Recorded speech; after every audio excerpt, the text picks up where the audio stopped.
యేసయ్య పుడితే సంతోషం, సమాధానం. యోహాను పుడితే అనేకులకు సంతోషం.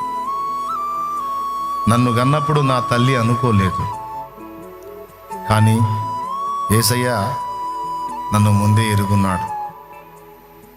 ఎన్నోసార్లు మరణకరమైన అపాయాలు నన్ను ఆవరించినప్పుడు చావు గోతిలోనికి వెళ్లకుండా నన్ను తప్పించి కంటికి రెప్పలా నిరంతరం నన్ను కాచుకుని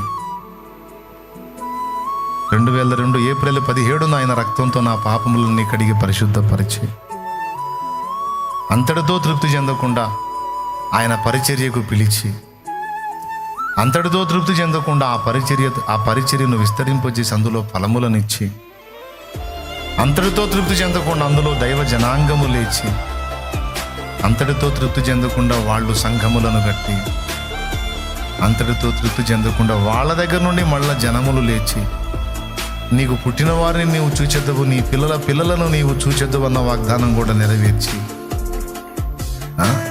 ఈ సంవత్సరం కూడా నీవు లేచి దేశం యొక్క పొడమును వెడల్పున దానిలో సంచరించము, నీవు సంచరించు చోటెల్లా నీకు ఇస్తాను, నీవు చూచు ఈ దేశం అంతటిని నీకు నీ సంతతికి నిశ్చయముగా ఇస్తాను వాగ్దానం చేసి నిరంతరం తోడై ఉండి నడిపిస్తున్న ఆ దేవుని మహాకృప. ఏమని పొగడాలో కూడా నాకు అర్థం కావట్లేదు, ఎంత మహింపరిచినా కొంచెమే. అందుకే కృతజ్ఞతాస్తుతి అంటాం తప్ప ఇక నేనేం చేయగలను, కూర్చొని ఆడవటం తప్ప. అంటే ఏదో నష్టపోయి కాదు, చేయాల్సిన కార్యాలు మించి ఆయన చేసినందుకు ఆనందంతో కన్నీళ్లు తప్ప ఇంకేం లేదు అంతా.